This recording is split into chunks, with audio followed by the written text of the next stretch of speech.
Usually as a brand designer, you want to create like something that's authentic, that is personal and exclusive to your client. But what do you do when you have nothing to work with? Ideally, you are supposed to have a brief, a brainstorming session, and all of that stuff. But what if you don't have that in place? How are you going to go about it?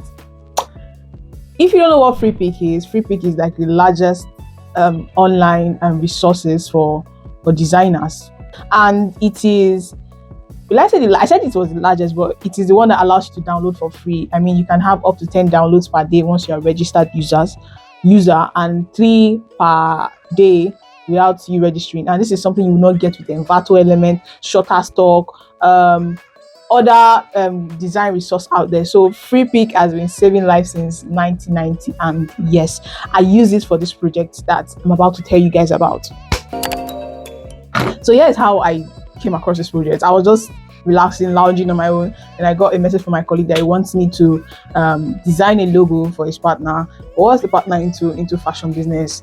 She's a seamstress. She makes clothes for she makes bridal wear and corporate attires for women.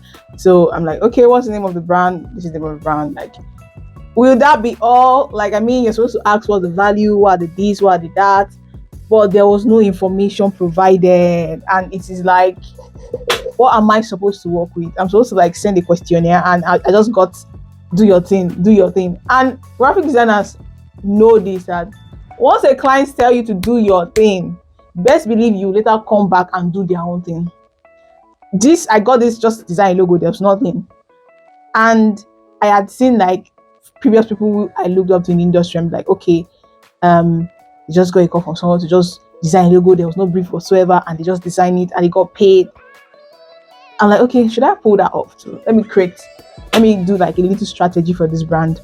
And at the same time, I didn't want to like go too creative, too big on ideas. I don't want to like do hand-drawn stuff. Like, let's just do something, because there's a high probability that whatever I will do that I will feel, okay, this is right for this brand I've created, will not be acknowledged by this person. Because I mean, we are in Nigeria, we know how Nigeria clients things, we know what their taste preference is like. So I didn't want to like outdo myself on this project. So when I got the brief, I was like, okay, so what am I going to do? I started creating like I said, it was a fashion brand they want to launch this year. She sews clothes, so it's more like she's a seamstress, but wants to like expand to like selling ready to wear brand and all of that stuff. So I'm like, okay, for my typography, I tried to go with something elegant, like a serif font, an elegant serif font, and I did little customization to it, because the name of this brand is called Immaculate Fashion. That's the name, that's the logo they want me to design, create a design for Immaculate Fashion. So that's what I had to work with. And Immaculate, I was like, what's the meaning of immaculate? I googled up the word immaculate, something like pristine, something that is let me look up the word. Now to where Freepik has to come into. It was designing the brand logo mark. I know for a fact that I can't send just my logo mark, like my logo, my primary logo, without a logo mark. I knew I couldn't send it. Like, no matter how I'm going to sell that design, it won't fly, because I mean, Nigerians like something that is extravagant, something that is, it has to be plenty. It cannot just be Immaculate Fashion. It has to have something to differentiate it, which is of course right. So this is where Freepik came into. I went onto Freepik, I started searching, fashion, tailor logo, fashion logo, seamstress logo, and this is what you will see. You will see like things that are generic. You have like the mannequin in the logo, this badge like logo. There are like so many options that are quite outdated, and it is like, you will know that it is template.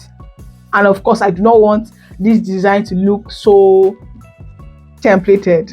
I don't know, designers, how do you feel about using templates in your work, especially for brand design? For me, it is a no-no, and generally, like, I feel the way I feel towards template is like a 50-50, because sometimes I feel like, I didn't create this from scratch. I can't claim ownership for it. But at the same time, when a logo is tweaked to the point that when a template is tweaked to the point that it doesn't, once you see it, you really cannot think that, this is a templated work. that is how I use templates in my design work. That's for graphic designs majorly.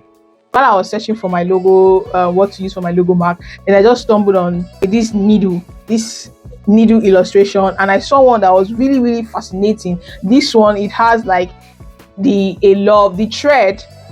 The thread has like a love symbol on it. I was like, okay, this could work. This could work. So I downloaded a bunch of results from Freepik and started to start tweaking them. I created this window arc. Then I took this needle that I downloaded from Freepik and this thread. So it was like two different things I brought together to create this logo, to create this thing I have inside my hack. And also that needle also, like, it looks like I. So I for immaculate. I mean I for immaculate. I'm like, okay, made with love, immaculate fashion. I just put everything together, and that's how I got this logo. Looking at it now, I actually feel like a fraud. But then again, I do not have much thing to work with for this logo, bear it in mind. So I proceeded to like flesh out the logo, like create a brand presentation I will send to this person for approval, and whatever needs to change. For the color palette, I just went to something like muted, something that will signify like elegance, muted colors. I went with the purple. I'm not really good with colors. This is like lavender-ish kind of color, dark green, blue kind of color, then a cream color to like balance everything out so that it can be legible. So that's how I came about my color palette. Everything just tied back to the fact that I want to sell elegance for this brand. Elegance, longevity, made with love. Those are my keywords for this brand. My logo rationale, I was like, the needle is weaved with the love and care. Needle weaved with love and care, which symbolizes art symbols. A window arc to signify home, that's fashion house, and an elegant serif typeface that will give us what we have as immaculate fashion logo. So my primary logo is the logo mark with the word mark. Logo mark is the window arc with what we have, and the word mark is immaculate fashion. And this is pretty what I had, how I came about this brand identity using Freepik. I don't know, let me know what you think about this. Once the first time you are seeing this on your screen, does it look templated to you? Does it come across as this is one logo template from Freepik? I'm waiting for your answer.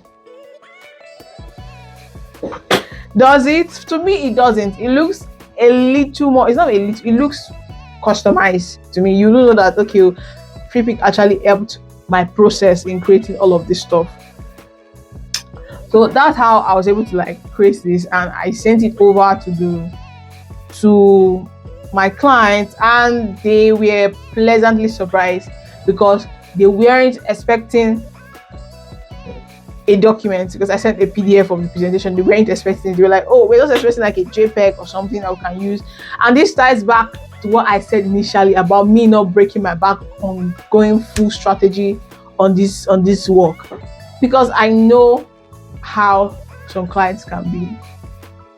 Their ideology of logo design can be all those 3D logo mock-ups, and I didn't want to like spend too much effort. This was actually much effort to choosing the typography and all of that stuff. So I sent it over, and they liked it, but they didn't like the color. They want to change the color, and we are still like trying to like refine, get a perfect color that will work well.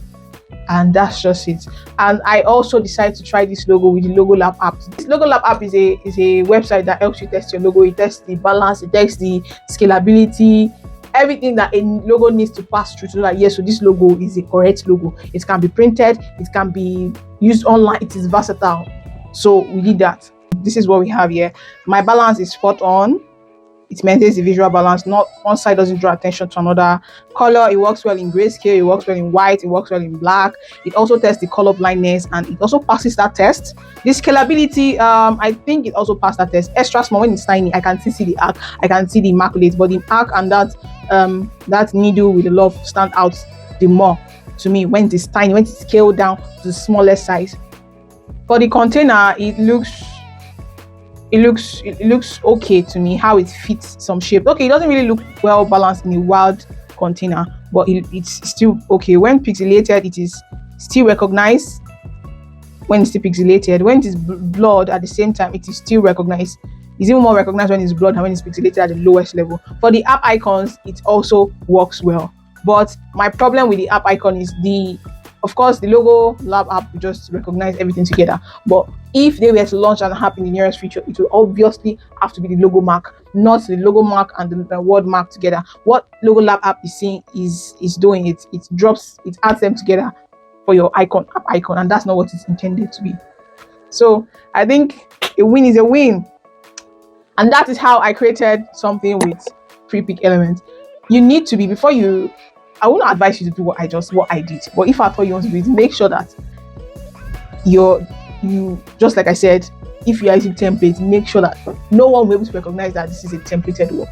And you also need to be conscious of licensing. Most of these things are licensed, especially if you have premium. They are licensed. I have access to a premium account, which was able to help me download some premium and some free assets. So I work with both assets, and there was no fear of licensing for me. So if yours on a big scale, I mean, please avoid and disease. So this is just like a story time, and that is how I was able to design this brand. And this brand was what was in my it was the case study that was in my designing a Behance logo portfolio in Photoshop video. If you want to watch that, kindly check it out. I'll link it up here, and I'll see you in my next video. Do you have anything you want me to talk about? Let me just quick talk about what this channel is about. Is for me to share my journey as a newbie in the industry, and this is something I did not see most people doing. Most people that you find on the internet, you have people like with 4 years of experience, 5 years of experience, 10 years of experience. I mean, there's Satori graphics and all of that stuff. Hardly would you see anybody of like 1 year experience, 2 years experience sharing their story. So I'm here to just share my struggle, navigate the industry, share what I have learned. I am transparency. I'm big on transparency. So you probably see, that is why I'm actually showing you that I'm designing something with a Freepik element.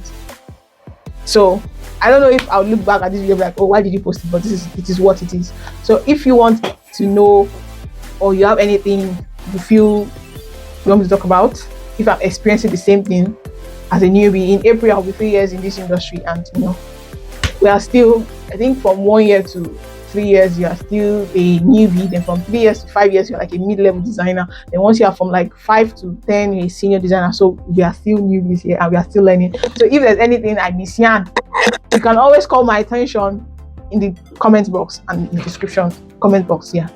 So don't forget to thumbs up, share this video to your friends, and I'll see you in my next one. Peace.